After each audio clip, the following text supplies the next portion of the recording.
예, 여러분 안녕하세요. 10월 첫 주 최백은 TV 라이브를 시작하도록 하겠습니다. 제가 이 스튜디오로 오는데 지하철역에서 내려가지고 오는데 시원한 바람이 많이 불더라고요. 근데 여러분들이 사는 지역, 뭐 해외는 모르겠고요. 지역도 많은 바람이 불지 않겠나 이런 생각이 드는데요. 바람이 차가워지면 차가워질수록 이제 가을도 깊어가고, 그리고 또 이제 겨울이 우리 앞에 성큼 다가오겠죠. 건강들 조심해 주시고요. 참 제가 오늘 휴일이라서, 한글날이라서 좀 쉴까 했었는데 그렇게 마음에 쉴 만큼 마음의 여유가 없네요. 여유가 없어가지고 오늘 다시 방송을 시작하도록 하겠습니다. 제가 오늘 제목이 홍남기가 꿈꾸는 나라와 윤석열이 꿈꾸는 나라는 같은 나라인가, 뭐 어떻게 보면 굉장히 자극적으로 들릴 수도 있고요. 어떤 분들은 제가 이런 표현할 때마다 왜 이렇게 정치적 발언을 하시냐 하는데요. 정치라는 것은 우리가 일상생활 살아가는 것 다 자체가 정치라고 저는 생각하고 있고요. 학생들한테도 그렇게 가르치고 있습니다. 정치는 그러니까 우리가 삶의 한 부분이기도 하고요. 우리가 결국은 행복하게 살기 위한, 세상을 만들기 위한 모든 어떤 노력, 행위들이, 함께하는 노력들이 저는 정치라고 생각하고요.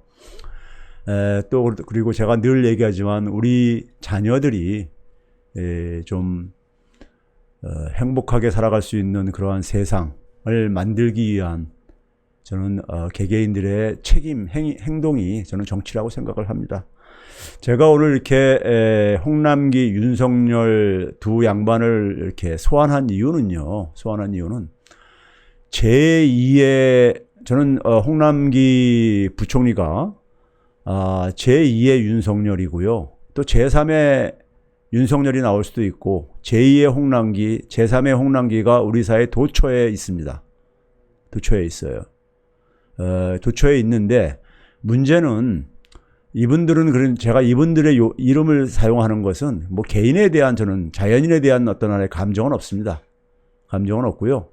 이분들은 검찰을 대표하는 하나의 수장이고, 기재부를 대표하는 수장입니다. 공인이죠. 공인입니다. 그런 점에서 이제 하나의 대명사입니다. 대명사인데, 검찰, 기재부 하게 되면요, 굉장히 권한을 많이 가지고 있는 하나의 조직이죠. 검찰 조직, 기재부 조직.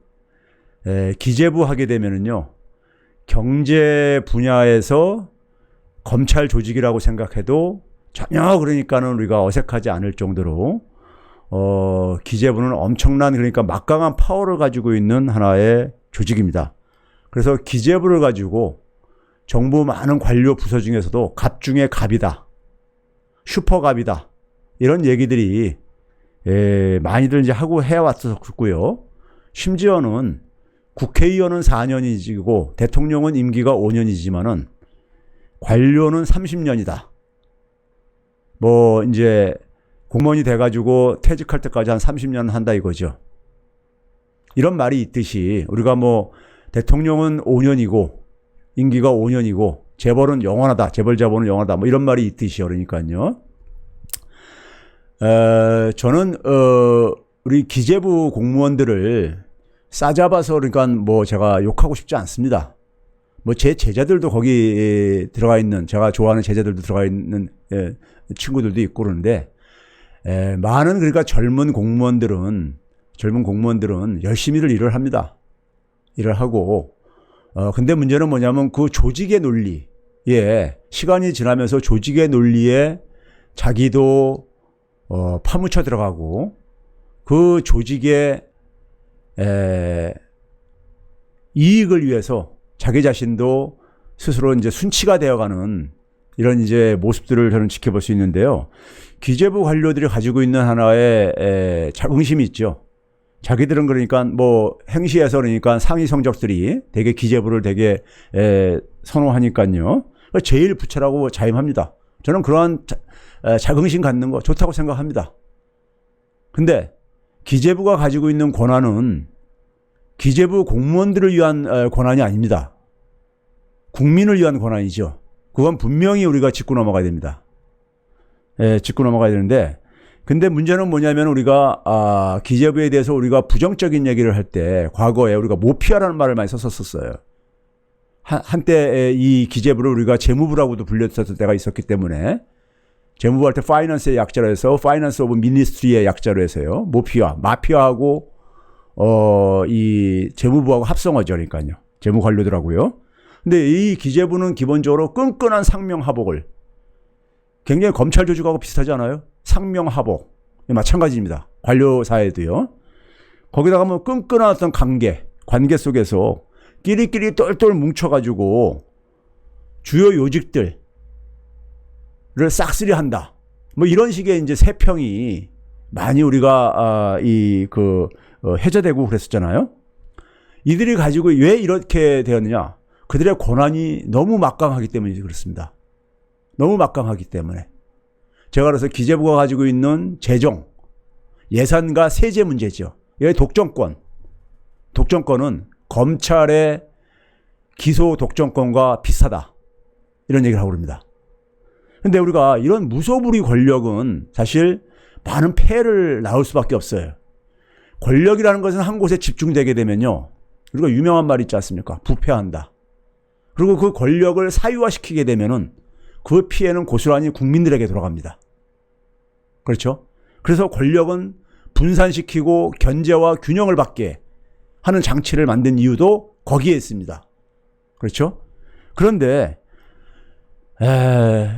여러분들은 아마 그러니까 민주당 국회의원들 답답하고 많은 욕들 하고 그러시죠. 180석 만들어줬는데 뭐하냐. 근데 국회의원들 중에 정치인들이요. 이런 얘기합니다. 관료제의 장벽에 가로막혀가지고 무력감을 느낀다. 이런 말들을 하고 그래요. 저거 이해를 합니다. 그래서 우리가 흔히 보게 되면요. 정권이 바뀌게 되면은 새로운 권력이 그러니까 서슬이 시퍼렇잖아요. 그러니까 그때는 납작 엎드립니다. 관료사회가요. 그러다가 임기 후반부로 지나가게 되면은 관료들이 다시 전면에 나타납니다. 관료들이 전면에 부상하는 순간에 개혁은 물 건너갔다. 이런 말들을 우리 흔히 전문가나 시민단체들에서 많이 하는 얘기들입니다. 그런데 저는 지금 형국도 그와 비슷하다 저는 생각이 들고요. 그런 점에서 우리가 사실은 대통령만 우리 손으로 뽑고 국회의원만 우리 손으로 뽑을 뿐이지 정치에 있어서 그러니까 우리가 일부 민주화가 진행됐을 뿐이지 우리 사회 도처에 많은 그러니까 우리가 아직도 여전히 민주화가 진행돼야 될 분야가 굉장히 많이 존재하고 있다. 저는 우리 사회가 특히 이렇게 국민들을 많이 실망시키는 이유가요. 예국과 공통점도 있고 차이점이 있습니다. 차이부터 먼저 설명을 드린다면요. 공통점을 먼저 설명드린다면요. 어느 사회나 특권층은 있습니다. 정도 차이가 있을 뿐이고요. 이 특권층들이 자신의 특권을 유지하기 위해서 이익 집단화가 되고 그럽니다. 이익 집단화가 되고 그러죠.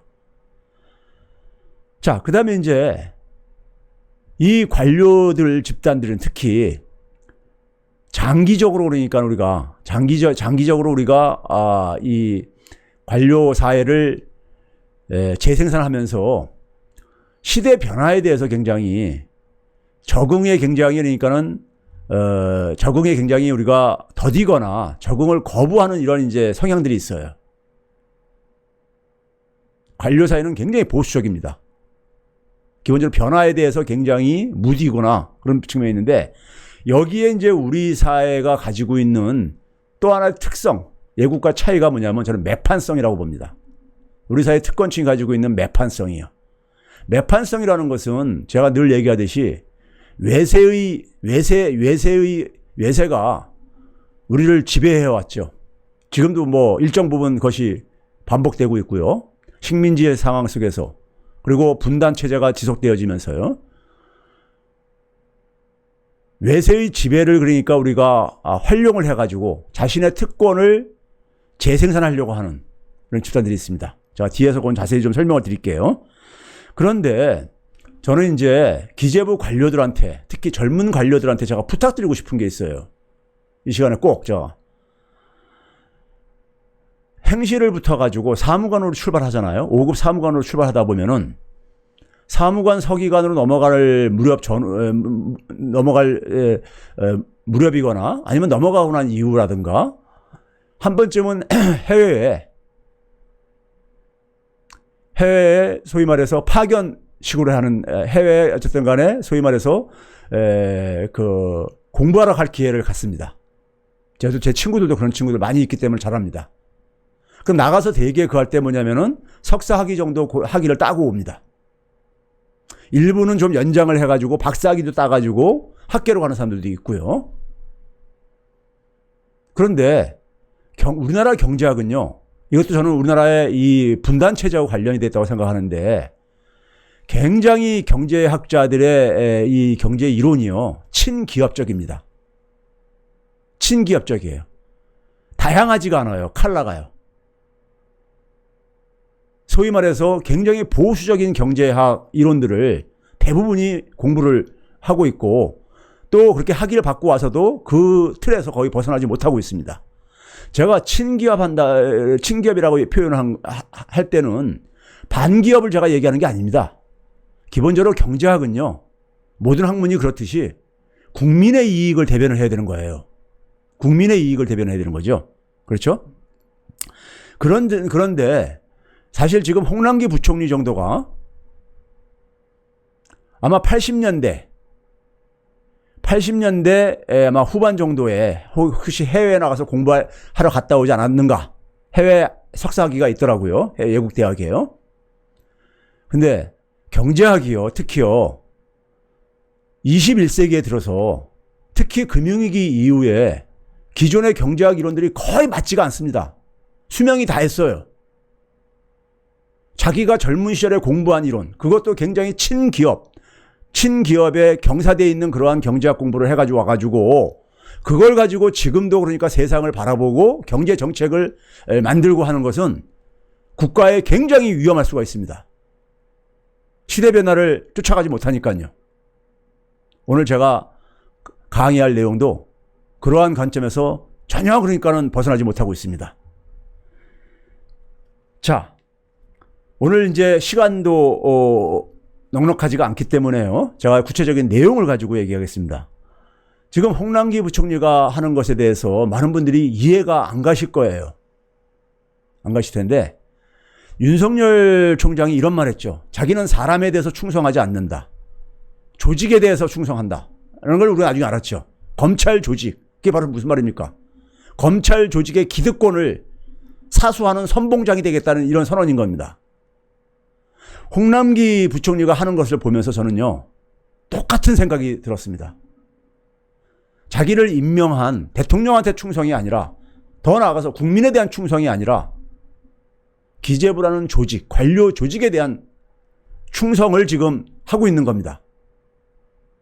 아마 그래서 관료사에 좀 생각 있는 젊은 기재부 공무원들을 제외한다면은 많은 기재부 관료 조직사에서는 홍남기 부총리한테 잘한다고 손뼉 치고 있을 거예요. 아마도요. 손뼉 치고 있을 거라고요. 많은 검사들이 윤석열 총장 잘한다고 손뼉 치고 있듯이요. 왜? 자기 조직의 이익에. 그러다 보니까 홍남기 부총리가 저렇게, 제가 볼 때는 좀 거친 표현을 하나 쓰겠습니다. 안하무인식의 발언을 하는 이유가 대통령이 해야 될 발언을, 그리고 차기 주자들이 그러니까는 얘기하는 발언을 테크노크라트, 전문 관료 기술자죠. 공무원이 서슴없이 해대고 있습니다.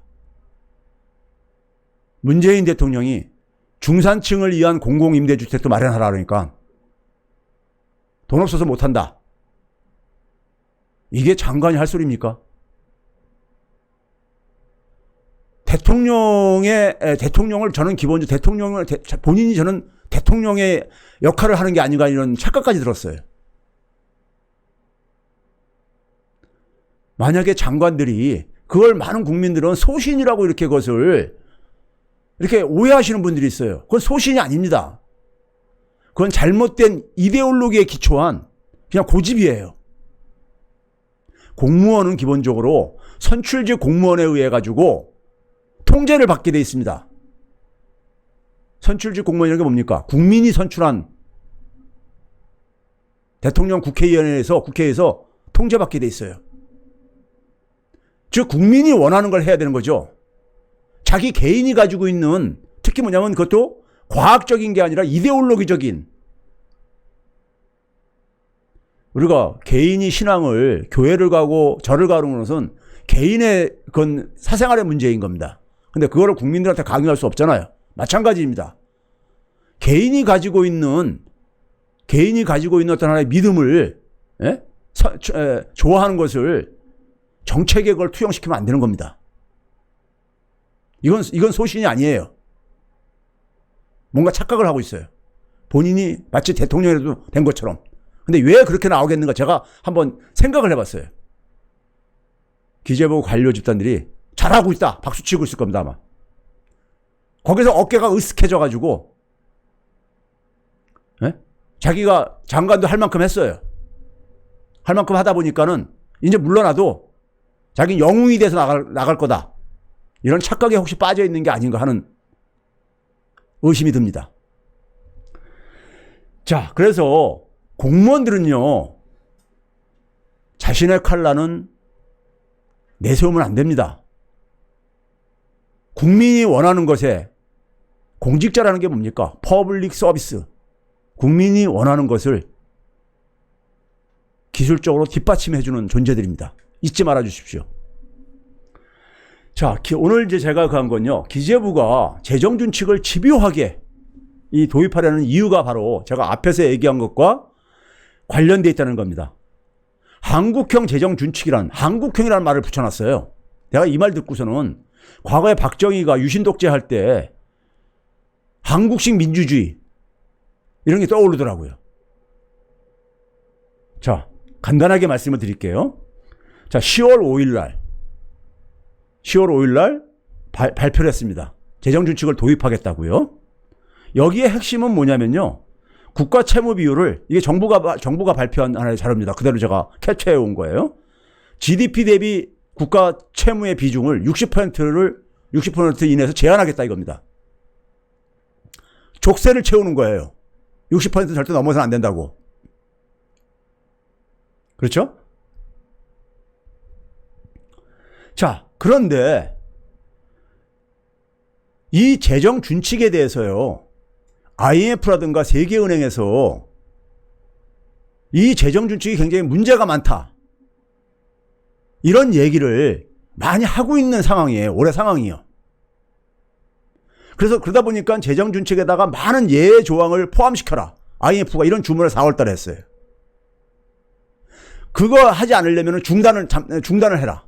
재정 준칙을 중단하라. 이런 얘기를 했고요. 세계은행은 7월 달에 재정 준칙이 약점과 부적합성이 드러났다, 이런 얘기를 하고 있어요. 그런데 거꾸로 우리는 이제 그 재정 준칙을 도입하겠다고 하고 앉아 있는 겁니다. 자, 한국형 재정 준칙이라는 것은 뭘 그랬냐면요. 자, 그동안에 기재부가 아마 올해 상반기에 아마 기억들 하실 거예요. 많은 논란이 됐었기 때문에. 국가재정전략회의라는 게 있습니다. 국가재정과 관련된 사람들이 다 정부 인사들이 모여가지고 대통령이 주재를 해가지고 회의를 하는 건데, 거기서 홍남기 부총리가 국가 채무 비율이 GDP 대비 40%가 마지노선이다, 이런 발언을 한 적이 있죠.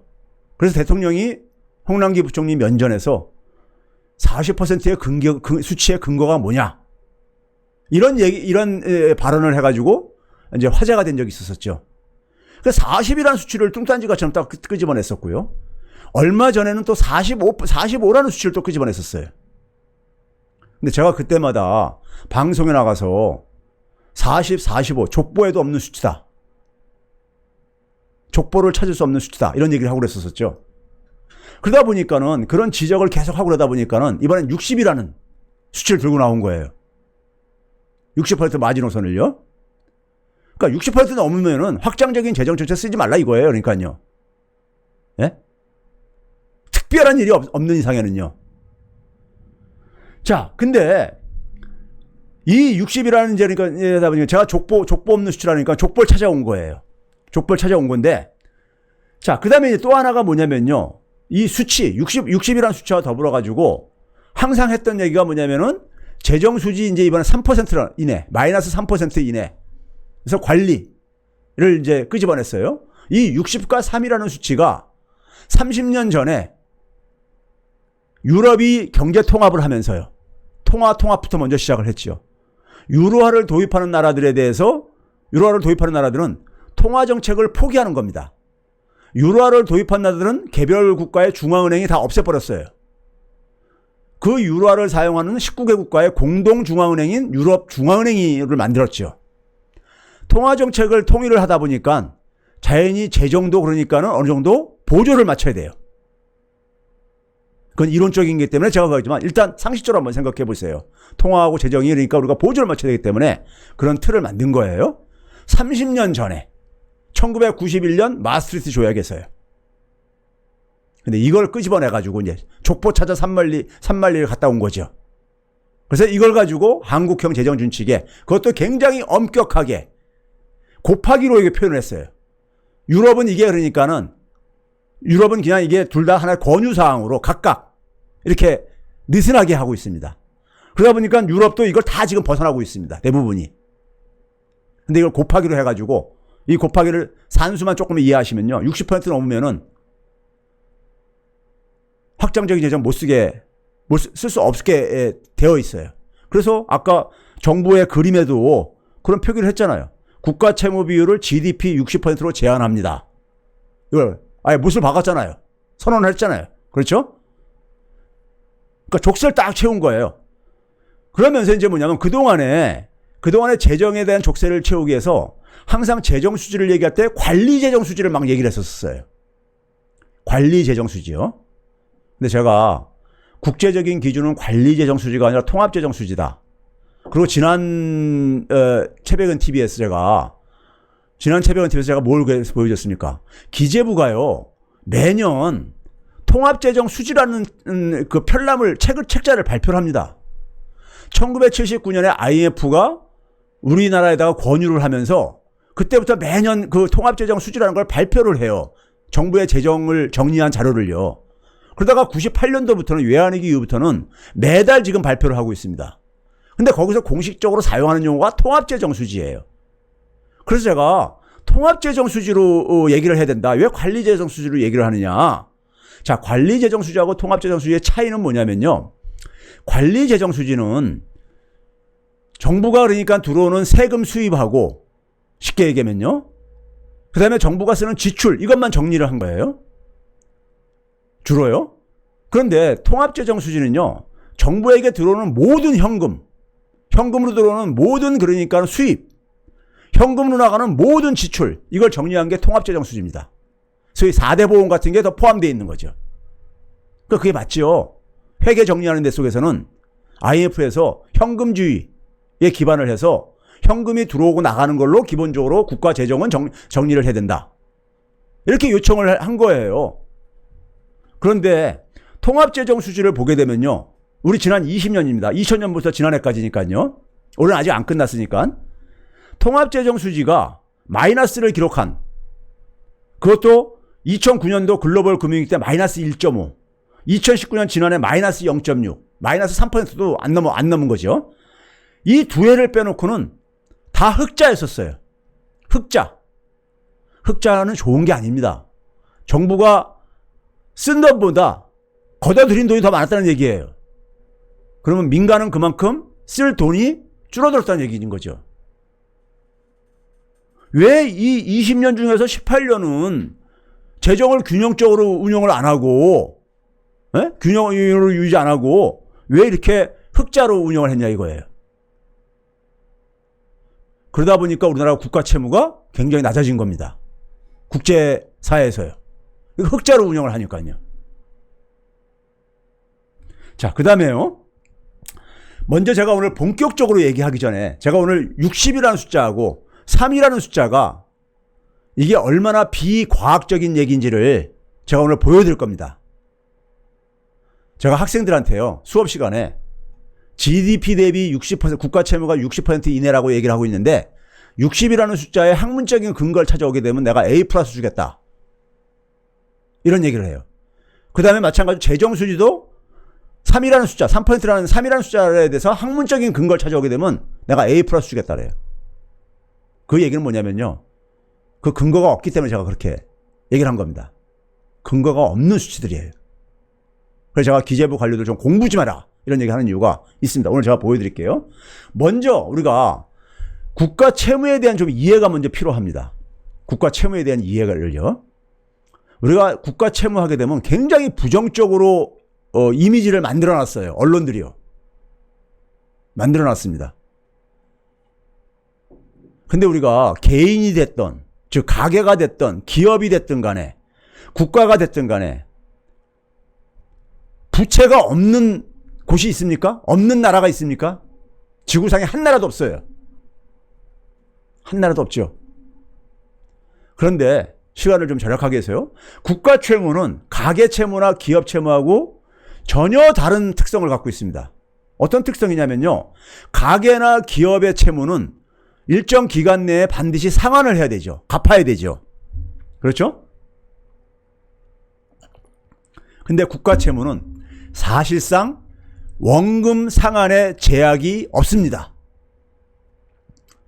즉 원금이 만기가 돼서 돌아오면은 다시 국채를 발행을 해가지고 소위 말해서 우리가 시중에서 얘기하는 돌려막기를 할 수 있다 이겁니다. 연장을 할 수가 있어요. 원래 그렇게 구조를 만들어놨어요. 중앙은행, 제가 지난번에 중앙은행 설립에 대해서 제가 최백은 TV에서 설명할 때 설명드렸죠.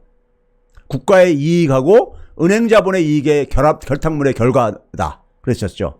우리나라 한국은행법도요, 제75조, 우리나라 법들은 대개 주요 국가들의 법들을 갖다 베낀 거기 때문에 예국이 이렇다고 생각하면 되는 거예요. 여기 대정부 여신 75조가 대정부 여신, 이게 뭐냐면 정부에게 여신이라는 게 돈을 빌려주는 이런 거잖아요. 대출해 주는 거예요. 1항을 보게 되면은 한국은행은 정부에 대하여 당자 대출 또는 그 밖의 형식의 여신, 즉 돈을 빌려줄 수 있으며 정부로부터 국채를 직접 인수할 수 있다. 정부가 국채를 발행하면은 그거 인수를 해야 되는 거예요. 그리고 그 금리도 금융통화위원회에서 정하게 되어놨어요. 즉 제로금리로도 인수할 수 있는 거예요. 제로금리로도요. 왜 이렇게 해놨는지 한번 생각들 해보세요. 그래서 유럽의 많은 국가들의 은행들은, 시중은행들은 국채 보유를 의무화 시켜서 놨고 있습니다. 민간은행조차도요. 더군다나 국채라는 것은 굉장히 안전자산입니다. 그러다 보니까 많은 은행이나 금융회사들이 선호하는 자산이에요. 선호하는 상품이에요. 예를 들어서 연기금이라든가 생명보험 회사들 같은 경우는요, 국채에 많은 투자를 합니다. 예? 장기 상품이다 보니까요. 연기금은 우리가 은퇴한 이후에 돈을 돌려주는 거잖아요. 생명보험도 죽어야지만이 사망보험금을 주고 하니까 장기간 운용을 할 수 있거든요. 돈을요. 보험료라든가 연금들을요. 그러니까 주로 국채 같은 데다가 운용을 합니다. 안전하면서 장기 투자를 할 수 있으니까요. 그렇죠? 자, 그러다 보니까는 국채는 굉장히 우리가 인기가 높은, 선호하는 이러한 금융상품이에요. 시장에서요. 자, 국가 채무로 인해서 우리가 이 보수 언론들이나 전문가들이, 무지한 전문가들이 국민을 어떤 식으로 세뇌시켰냐면은 국가 파산 올 수 있다. 우리 외환위기라는 트라우마를 갖고 있잖아요. 여기다 연장시키는데 국가 파산하려면요, 두 가지 조건에서만 가능합니다. 하나는 뭐냐면 예국인이 우리나라가 정부가 발행한 채권을 투자를 할 게 아닙니까? 주로 예국인들 중에서도 예국의 중앙은행들이 많이 투자를 합니다. 우리나라 국채는요. 그러면 그 투자한 채권을 다 처분하고, 일시에 처분할 가능성도 별로 없지만요, 설사 다 처분하고 달러로 바꿔가지고 한국에서 자본을 철수를 시킬 때 그 돈을 막을 달러가 부족했을 경우. 부족하면은 문제가 생길 수 있어요. 그걸 방어할 수 있는 달러를 갖고 있으면 문제는 없는 거예요. 그 다음에 제가 그 근거를 좀 보여드리기 전에요. 또 하나는 뭐냐면 국가의 재정 수입 중에서 정부가 아까 원금은 별 걱정 안 해도 된다 했잖아요. 이자는 갚아야 되거든요. 이자. 그렇죠? 채권이니까요. 이자 비용만 감당할 수 있으면 되는 거예요. 이자 비용 감당 못하면은 안 되는 거죠. 정부도. 그렇죠? 자, 그런데 이 두 가지가 얼마나 관건이 비현실적인지를 제가 보여드릴게요. 자, 이게 일본입니다. 전 세계 주요 국가 중에서 일본이 국가 부채가 가장 높잖아요. 그렇죠? 지금 올해는 이제 250%까지 넘어섭니다. 근데 아베가 집권 금융위기 이후에 금융위기에 이게 뭐냐면 일본 정부 수입 중에서 이자 지급 비용이 차지하는 비중입니다. 근데 국가 채무는 계속 증가했는데 이자 비용은 떨어지고 있잖아요. 왜 그러겠습니까? 정부의 재정 수입은 일정하게 매년 증가할 수밖에 없어요. 우리가 세금 같은 경우는 줄기보다는 일반적으로 늘을 수밖에 없거든요. 예, 소득이 증가하면 세금을 더 납부할 수밖에 없으니까요. 그렇죠? 근데 이자율은 자꾸만 지금 일본의 이자율이 어떻습니까? 국채 이자율이 10년물 국채 이자율이 0%입니다. 그러니까 이자 비용이 하나도 안 나가는 거예요. 최근에 발행한 이 국채들은요. 과거에 발행한 그러니까 국채가 좀 이자가 좀 나가는 게 그러니까 이게 계속 떨어지고 있잖아요. GDP 대비 그러니까 한 240% 되는 나라가 한 11%뿐이 안 된다 이거예요. 정부 재정 수입 중에서. 그렇게 견디는 거예요. 일본도요. 자, 일본은 뭐 기축통화국이니 뭐 이런 얘기들 하고 그래요. 근데 그 얘기를 제가 좀 이제 보여드리기 전에 자, 우리가 지난번에 제가 이런 얘기를 보여드렸죠. 정부하고 중앙은행의 특수한 관계. 정부는 기본적으로 국채를 발행할 때 정부가 갖고 있는 부채는 누가 감당을 해야 되는 겁니까? 국민들이 감당을 해야 되는 거죠. 국민들이 세금을 내가지고 감당하는 거잖아요. 그러니까 국민의 조세권을 바탕으로 국채를 발행하는 겁니다. 중앙은행이 이 국채를 인수를 하게 되면은 그게 중앙은행의 자산이 되는 거예요. 그걸 바탕으로 중앙은행은 통화를 발행하는 겁니다. 돈을 발행하는, 통화라는 것은 중앙은행의 부채거든요. 이걸 두 개를, 국채를 상쇄시키면 조세권하고 통화가 남다 그랬잖아요. 즉, 중앙은행이 통화를 발행하는 것은 기본적으로 국민이 세금 납부하는 걸로 뒷받침해 주고 있는 거다. 이런 얘기가 되는 거잖아요. 그래서 중앙은행이 발행한 통화는 국민이 납부한 세금으로 지원한다는 점에서 중앙은행은 국가와 국민 이해를 실현하는 수단으로서 역할을 해야 된다 이거예요. 지난번에 잠깐 소개했죠. 자, 일본처럼 기축통화국이 아니기 때문에 이런 얘기들 많이들 하잖아요. 일본 기축통화국 아닙니다. 기축통화국은 달러를 발행하는 미국뿐이 없는 거예요. 자, 어쨌든 간에 자, 이게 뭐냐면요. 예국인들이 우리나라 국가가 상환할 책임을 가지고 있는 채권이요. 일반적으로 국고채, 정부가 발행한 거, 통한채라는 건 뭐냐면요. 통화안정채권의 준말인데요. 한국은행이 발행한 겁니다.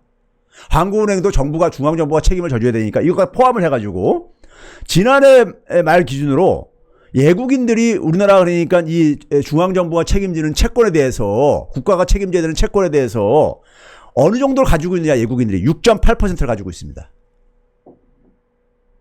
10년 전에 6.6%였어요.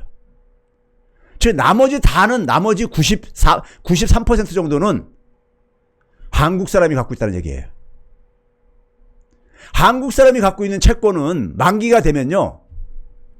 한국 돈으로 지급하면 되는 거예요. 그래서 전혀 문제가 없는 것들이에요. 예국인이 가지고 있는 이 6.8% 이것도 금액이 얼마냐? 123조 7천억 원이에요. 적지 않죠? 그래 달러로 환산하게 되면요. 이게 1,050억 달러입니다. 1,050억 달러만큼 다 팔고 나가려고 할 때 그거를 그러니까 달러를 방어할 수 있는, 달러를 지급할 수 있으면 되는 거예요. 근데 우리 지금 외환보유액이 지난해 말 기준으로 4,100억 달러 됩니다. 지난달 기준으로 한 4,200억 달러가 넘었죠.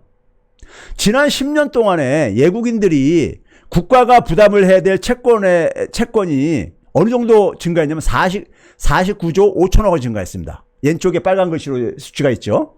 이게 420억 달러예요. 달러로 계산하면요. 근데 지난 10년 동안에 우리가 우리가 마음대로 쓸 수 있는 달러, 소위 말해서 경상수지 흑자죠.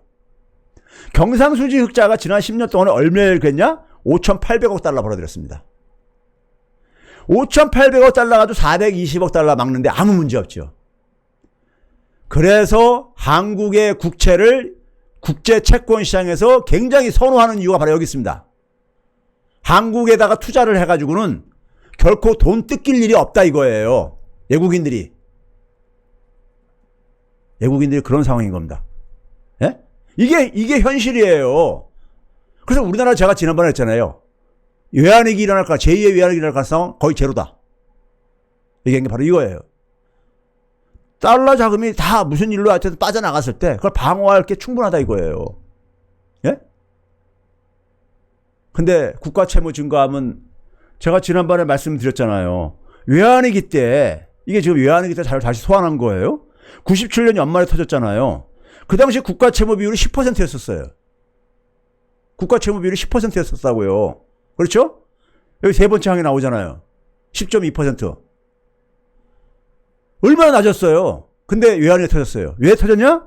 경상수지가 적자가, 김영삼 정부가 잘못된 정책을 써가지고, 이건 정책 실패예요. 경상수지 적자가 계속 증가하면서 외환보유액이 바닥이 난 거예요. 외환보유액이 밑에 97년 연말경에는 한 30억 달러까지 바닥이 났다는 소문이 돌았어요. 근데 예국에서 그러니까는 단기에 회수해 갈 수 있는 게 당시 한 600억 달러 정도 되고 그랬었어요. 그러니까 그거 못 막은 거죠. 못 막아서 터진 거죠. 그게 외환위기였던 거예요. 국가 부도죠. 국가 부도요. 근데 지금은 구조상 이런 일이 일어날 가능성이 거의 없다 이거예요. 지금은 어떤 상황이냐? 지금 봐보세요. 국가 채무 비율은 그 당시보다도 한 4배 증가했어요. 예? 그런데 경상수지가 어떻습니까? 지난해만 해도 600억 달러예요. 한 해. 우리가 외국인이 우리나라한테 투자한 거, 1년 이내에 회수해 갈 수 있는 거, 우리나라가 외국에서 많은 투자를 합니다. 더 많이 투자를 해요. 그 중에서 그러니까 우리가 회수할 수 있는 거 1년 이내. 그걸 정리한 것이 단기 순대외 채권입니다. 우리가 가지고 있는 채권이라 이거죠. 그게 지난해 4,400억 달러 됩니다. 경상수지를 그러니까 1년에 600억에서 800억 달러를 만들어내고 있고, 예? 단기 대외 채권이 한 4,400억 달러 있는 나라에서 순채권이요. 순채권이. 예? 채무를 뺀 순채권이. 이런 나라에다 보니까 국가 채무 비율이 이 정도 되더라도 아무 문제 없다고 보는 거예요. 외국인들이 보유하고 있는 걸 달러 규모로 한 1,000억 달러뿐이 안 되니까요. 예? 없다고 보는 거예요. 그러니까 국가 채무 비율 가지고 제발 겁박들 하지 마시고요. 예? 제발 좀 공부들 좀 하세요. 예? 기자분들도. 자, 국가 채무에서 중요한 건 뭐냐면요.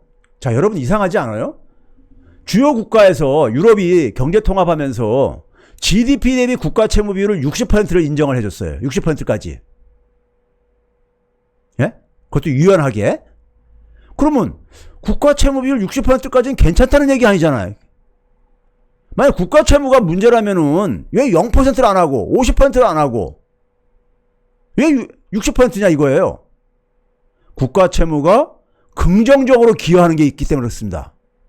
국가 채무는 나쁜 것만이 아니에요. 우리가 기업도 그러니까 부채를 갖고 있잖아요. 왜? 새로운 신사업을 해야 되겠어요. 근데 지금 가지고 있는 자본만 가지고, 기업 내부에 가지고 있는 자본만 가지고는 부족해. 근데 사업이라는 건 타이밍이 중요하잖아요. 그렇죠? 신사업을 개척하려면은. 그때 어떻게 합니까? 은행에서 대출 받아가지고, 아니면 회사채 발행해서 자금을 조달을 해가지고 투자를 해야 되는 거잖아요. 그렇죠? 가게도 마찬가지입니다. 고소득자는 부채 없습니까? 훨씬 더 많습니다. 저소득자보다. 우리가 흔히 그런 얘기가 유행했잖아요. 한때요.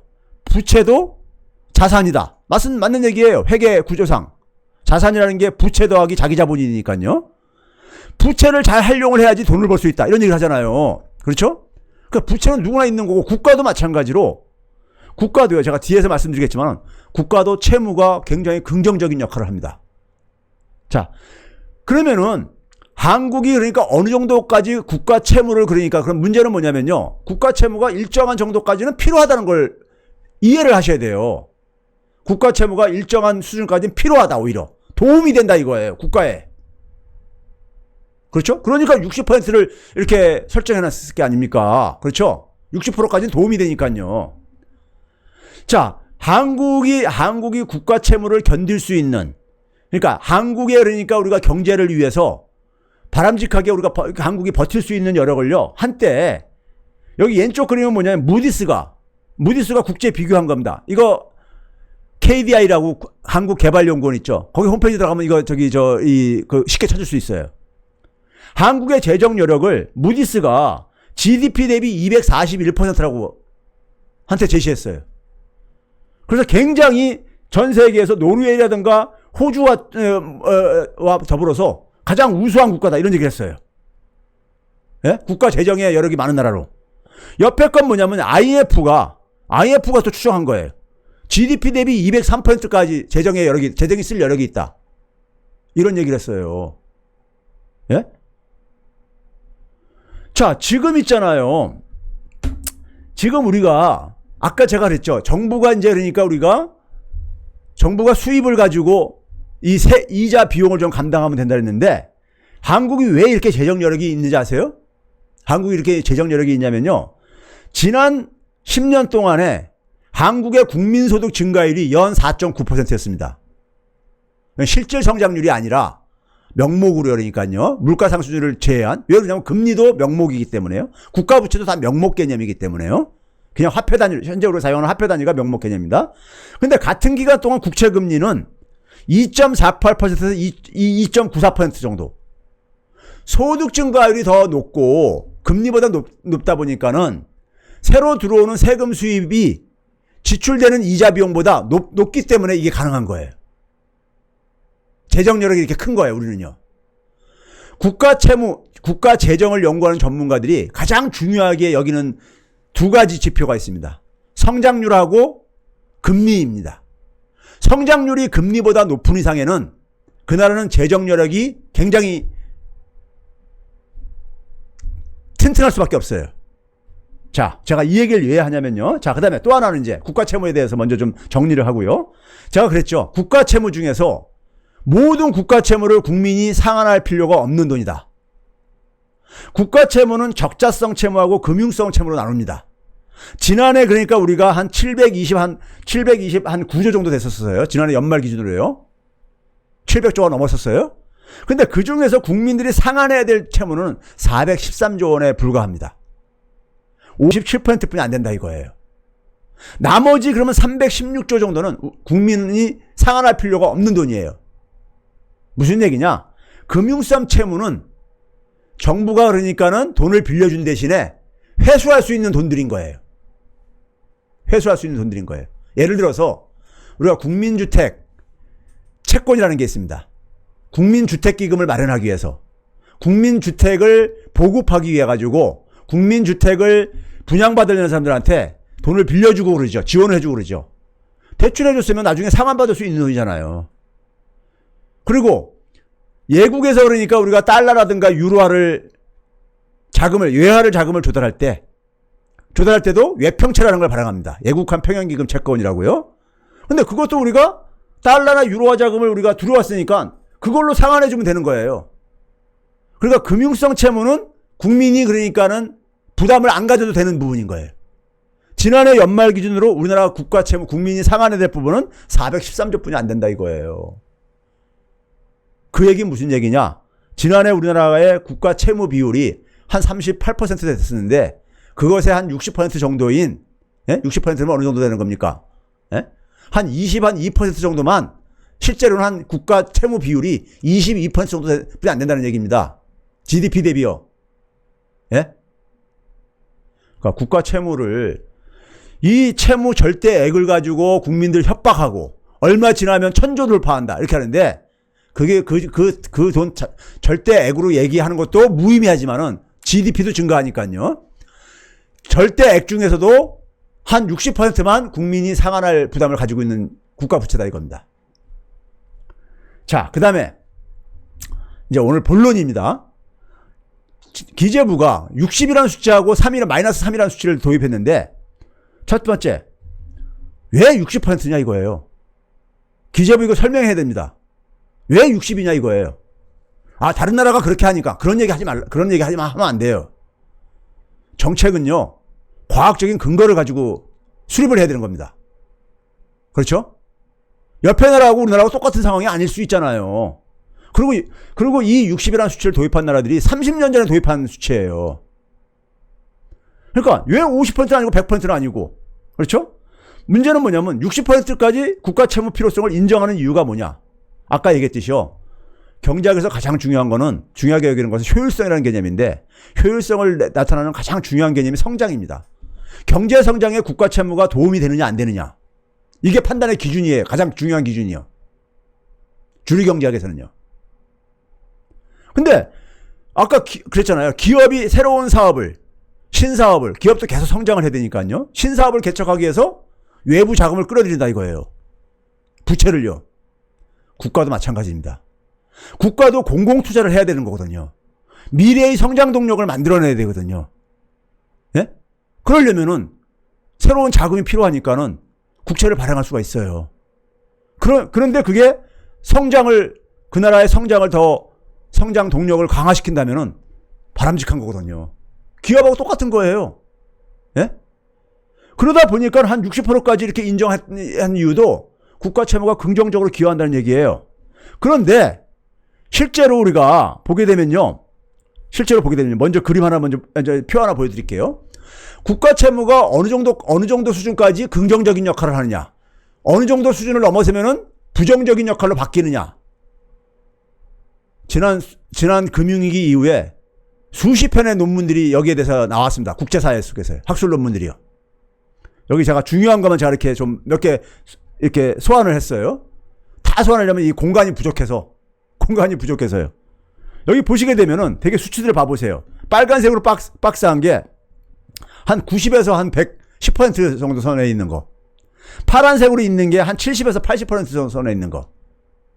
즉, 국가 채무 비율이 한 90% 정도까지는 오히려 긍정적인 역할을 한다는 거예요. 90%를 넘었을 때부터 성장률을 오히려, 그러니까는 성장을 둔화시키는 요인으로 작용한다 이거예요. 이게 기존의 연구 결과들이에요. 국가 채무가 그렇게 나쁜 것만이 아니라니까요. 적정한 국가 채무는 가계나 기업한테 우리가 부채가 중요한 역할을 하듯이 마찬가지입니다. 에? 어려운 사람들한테는 할 수 없이 부채를 쓰지만은 부채를 잘 이용을 해가지고 돈을 버는 사람들도 많다 이거예요. 쉽게 얘기하면요. 국가도 마찬가지입니다. 국가 채무가 한 90%까지는 오히려 긍정적인 역할을 한다는 연구 결과들인 거예요. 90%까지는. 이런 연구 결과들이 이렇게 많이 써져 나와 있는데 갑자기 웬 60%냐 이거예요. 30년 전의 수치를. 자, 그 다음에 이제 중요한 건 그 두 번째입니다. 통합재정 수지를 마이너스 3% 이내에서 관리한다 그랬는데요. 자, 국가 채무 필요성을 이제 인정을 했어요.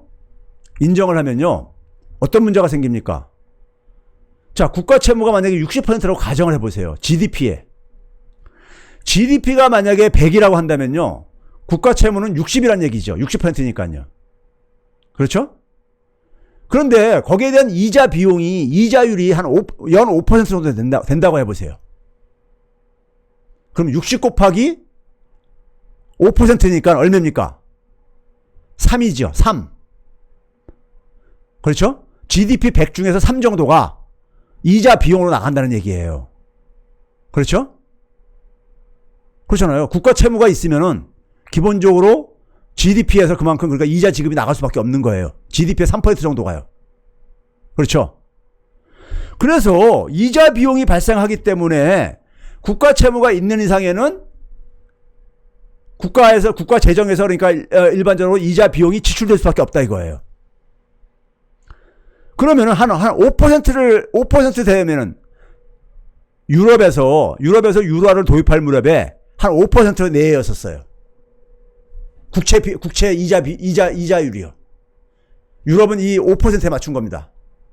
그러니까 한 GDP 대비 3% 정도는 이자 비용으로 지출이 나간다 이거예요. 예? 나간다 이거예요. 그러면은 그 다음에 이제 뭐냐면은 정부가 이제 그러니까 성장도 할 게 아닙니까? 예? GDP에서 그러니까 예를 들어서 그러니까 우리가 예를 들어서 3% GDP 경제 성장률이 한 3% 됐어요. 그럼 아까 GDP가 100이라고 할 때 103이 되는 거잖아요. 그러면 그 벌은 3을 가지고 그러니까 이자 비용 3을 갚을 수가 있는 거죠. 그렇죠? 그래서 마이너스 3%로 이렇게 이내로 이게 해놓은 겁니다. 이자 비용이 발생할 수밖에 없기 때문에. 예? 그러니까 60% 초과하지 않으려면은 이자 비용을 상쇄시킬 그러니까 재정 수입 증가가 필요하게 되는 것이고 그게 한 3% 성장률을 당시에는 유럽 국가들이 한 3% 성장은 가능하다고 봐가지고 이걸 설정한 거예요. 5%하고 3% 성장률이라는 것은요. 예? 이자 비용 5%하고 3% 성장률. 자, 실제로 봐보세요. 이게 유로화 도입 당시에 독일의 10년물 국채금리의 추이입니다. 유로화 도입이 그러니까 우리가 99년도부터 이루어지고 2000년부터 실제로 사용되지고 있죠. 자, 봐보세요. 여기 지금 이렇게 선으로 이렇게 나누는 지역이 유로화를 도입하고 금융위기 이전까지예요. 5% 안팎, 4 내지 5%에서 이자 비용이 설정돼 있잖아요. 여기에 맞춘 거예요. 마이너스 3%라는 게. 유럽은 금리 이자 비용이 성장률보다 높은 상황에서 설정한 거예요. 이자 비용이 5%고 성장률이 3%니까요. 근데 아까 한국은 어떻다 그랬었죠? 한국은 지난 10년 동안에 소득 증가율이 5% 정도 되고 국채 금리는 오히려 2.2%대. 성장률이 더 높은 나라라고요. 그러니까 이자 비용을 충분히 감당할 수 있는 이러한 경제인 거죠. 전혀 다른 조건의 나라를 내다가 예? 성장률보다 이자 비용이 높은 나라의 기준을 갖다가 수치를 도입하면은 이게 과학적인 거냐고요. 예? 이게 과학적인 거냐고요. 그래서 제가 기재부 관료들한테 좀 공부 좀 하라는 거예요. 60이나 마이너스 3%에 적어도 어떤 근거가 있는지를 어떤 근거에서 나온 것인지는 그런데 아까 봤듯이 유럽에서도요 이걸 지금 개편하자 그래요. 개편하자고 얘기를 하고 있어요. 자, 실제로 여기 연구 결과가 이런 게 있어요. 최근에 보게 되면 이게 올해 2월 달에 나온 독일에서 나온 저겁니다. Why 6 and 3%? 왜 60하고 3%냐 이거예요. 유럽이 자기들이 정한 재정 준칙도 이제 바꿔야 된다 이거예요. 이런 얘기를 하고 앉아있는데 우리는 지금 유럽에서 30년 전에 도입한 것을 지금 그러니까 다시 도입을 하려고 하고 있는데 왜 유럽이 바꾸려고 하는지 아세요? 자, 이게 독일 금리가 금융위기 이후에 쭉 떨어져가지고 지금 마이너스까지 떨어져 있어요. 이자 비용이 안 나가요. 이자 비용이. 예? 국가 채무에 대한, 채권에 대한 이자 비용이 안 나간다고요. 지금 뭐 제로금리, 마이너스금리 막 이렇게 돼버렸으니까요. 그럼 이자 비용이 안 나가니까 아까 일본처럼 국채를 아무리 발행하더라도 이자 비용이 안 나가는 거예요. 예? 그런데 왜 국채를 그러니까는 국가 채무를 그러니까 우리가 과거 기준, 이자 비용이 많이 나갈 때 기준으로 그러니까 계속해서 유지를 해야 되냐 이거예요. 예? 더군다나 우리나라는 성장률이 이자율보다도 높은 나라인데, 그렇죠? 기재부가 이게 저는 모르지는 않을 거라고 생각해요. 기재부에 인재들이 많잖아요. 근데 국민들은 모르잖아요. 이런 사실을요. 그렇죠? 근데 이러한 사실을 가지고 뭘 기재부가 노리는 거냐 이거죠. 뭘 노리는 거냐 이거죠. 국민들을 이렇게 혹세무민하면서 예? 국가한테 오히려 그러니까는 이건 국가 이익에 반하는 거예요. 국가 채무를 그러니까 우리가 더 쓸 수 있는 나라, 더 써야만 되는 나라. 우리가 상식적으로 한번 생각해 보세요. 가계들 부채가 지금 GDP 대비 100%를 지금 넘어서는 상황입니다. 가계는 대개 우리가 대출을 할 때 이자율을 어느 정도로 더 합니까? 예? 아무리 그러니까 신용등급이 높은 사람도 한 2%로 그걸 해요. 신용등급이 낮은 사람들은 최대 그러니까 24%까지 예? 대부업체 금리예요. 그러니까요. 이렇게 하고 있잖아요. 근데 정부는 기준금리인 0.5% 혹은 제로금리까지도 그러니까 정부는 자금을 조달할 수 있다 이거예요. 그럼 누가 그러니까 어느 돈을 쓰는 게 낫습니까? 정부 돈을 써가지고 그래서 이재명 지사가 논리적으로 맞는 얘기예요. 예? 경제 전문가가 볼 때는요. 국가가 돈을 써가지고 가계부채를 그러니까 완화시켜줘야 된다. 우리가 개인적으로도 금리가 낮아지게 되면은 낮은 금리로 우리가 이것을 기존의 높은 금리로 대출받은 걸 바꾸려고 하잖아요. 그렇죠? 그게 국가가 할 일인 거잖아요. 우리는 그다음에 쓸 여력이 많이 남아 있어요. 예? 유럽에서도 왜 60하고 3%냐? 예? 이런 얘기를 하고 있잖아요. 이거 바꿔야 된다고 얘기를 하고 있어요. 유로존이 이미 그러니까 지난해 말 기준으로 84%가 넘었어요. 국가 채무 비율이. 올해는 이거 더 넘죠. 거의 100% 육박할 거예요, 아마요. 예? 60% 깨진 지가 이미 오래됐는데, 그거를 그러니까 유럽에서도 그러니까 바꾸려고 하는 거를, 지금 우리는 왜 그걸 30년 전 유럽에서 적용했던 것을, 더군다나 그 수치의 도입의 전제 조건들도 다른데, 왜 그걸 도입하려고 하냐 이거예요. 이상하죠? 자, 그래서 제가 아까 얘기한 거예요. 유럽연합의 규칙은 그러니까 과거에 성장률이 그러니까 국채금리가 4 내지 5% 수준일 때, 이럴 때 해놓은 거예요. 그러니까요. 예? 그래서 유럽에서도 뭐냐면 이 재정수지 3%를 4 내지 5%로 더 확장시켜야 된다. 이런 얘기를 하고 있어요. 더 국가 채무를 늘려야 된다 이거죠. 예? 이런 얘기를 하고 있는 것이고요. 자, 독일의 국가 채무도 봐보세요. 일본하고 비슷하지 않아요? 독일의 국가 채무도 유로화를 도입하고 난 이후에 쫙 올라갔었어요. 좀요. 많이 안 올라갔어도 좀 올라갔었죠. 왼쪽에서요. 그렇죠? 근데 국가 채무가 올라가다가 오히려 이게 쭉 떨어졌어요.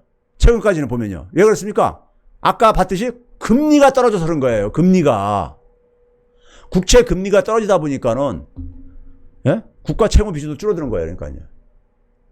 예? 금리가 줄어드니까. 예? 자, 유로존하고 한국은 전혀 다른 상황이라 이거예요. 아까 얘기했듯이 지난 10년 동안에 한국은 소득 증가율이 그러니까 한 5%였었는데 한국은 그러니까는 이 국채 금리는 2%대라 이거예요. 유럽은 정반대로 국채 이자율이 성장률보다 더 높았었고요.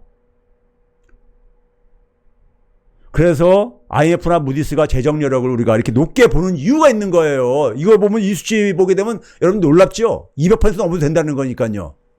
그렇죠? 이때가 견딜 수 있다는 거예요. 예? 근데 기재부가 도대체가 무슨 저걸로 가냐 이거죠.